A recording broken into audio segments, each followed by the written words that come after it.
Pandora Arcade Welcome Games. mga boss. Meron tayo today's delivery. Na-receive na natin galing sa TikTok.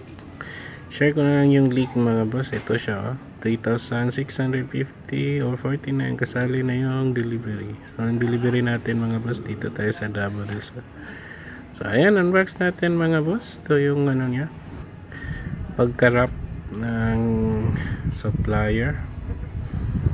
Yes, thank you for watching mga boss. Huwag kalimutan i-like and share yung video natin mga boss. At baka gusto nyo tong mga ideas natin. And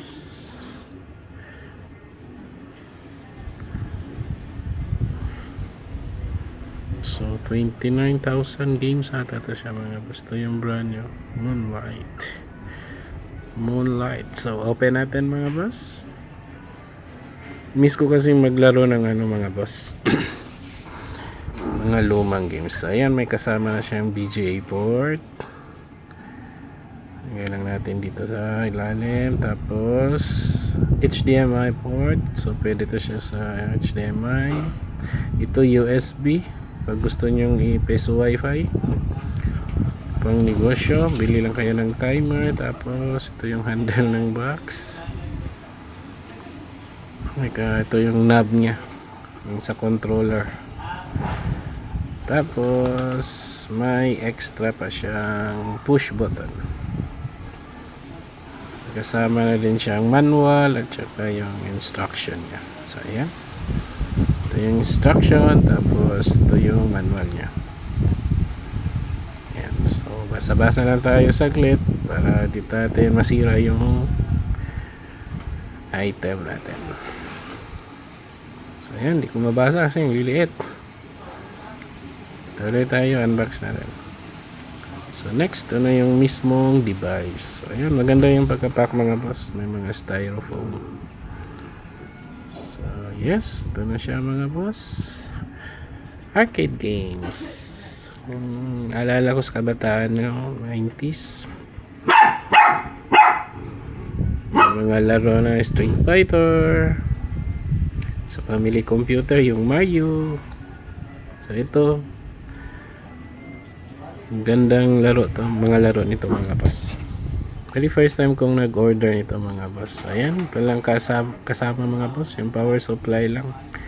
Yun lang yung laman ng box natin. Yan. Ito yung power supply. Yan yung device natin. Dito yung mga ports. BGA ports, USB. Yung sa USB port nya, meron din siyang memory card. Yan, pero dyan nakasave ang mga games. Tapos to yung BGA at saka HDMI port. Diyan natin ikabit. So next, kabit muna natin ang knob nya, yung controller. So chinek ko lang kung ano ba yung mga screw, kung bubuksan pa ba or hindi. So ayan, bali yan yung player 2 na knob, kulay blue. Yan yung sa up, down, side up. Yan yung red.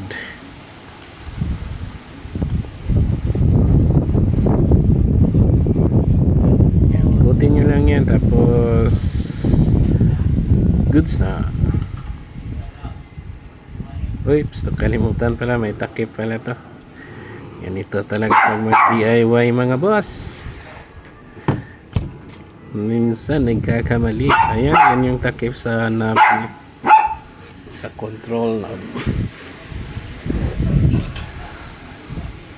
Gaya lang natin yan. Tapos ikot-ikot. Pigilan lang natin yung sa ilalim nga mga boss. Pwede naman hawakan lang or gamit kayo ng pliers. Ako kaya na kasi yung hinawakan ko lang kasi.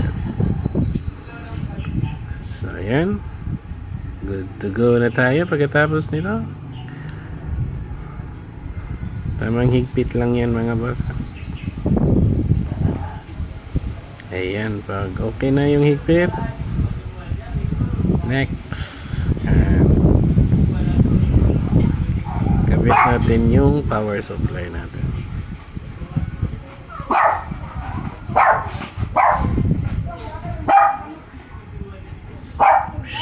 Windy.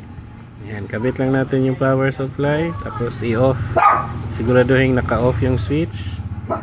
Next, kabit natin yung HDMI. HDMI yung gagamitin natin. HDMI yung kabit natin sa TV. Windy. Madali lang naman yan mga boss. Plug and play na lang to siya mga boss. So, try natin para makita nyo rin. So, ayan. Tanggalin lang natin yung mga nakakabit sa cable, HDMI cable. So, ayan. Kabit natin sa likod ng device natin. Tapos, kabit natin sa TV. Ang sikreto niya lang mga boss, hindi papasok yan pag hindi yung socket niya yung ano natin. So, ayan. On natin yung TV natin.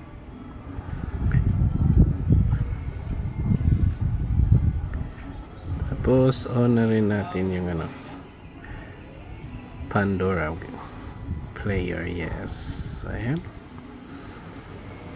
So hanapin lang natin kung ano ang channel ng HDMI. 1, 2, 3 ba. So ayan, nasa 3.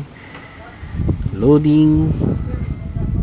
Yan na yung game box natin mga boss. Pandora, 3D Pandora.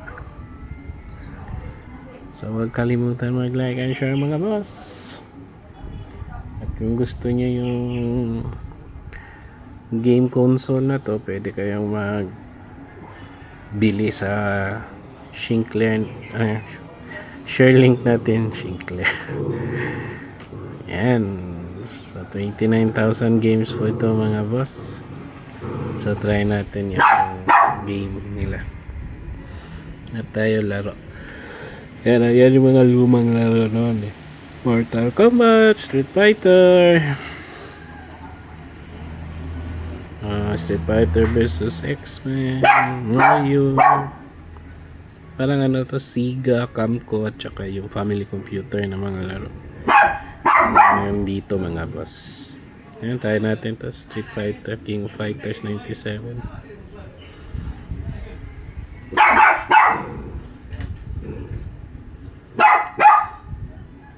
Pandora Arcade Games. So ayan, laro na tayo. Pero yung player 1 yung gamit ko.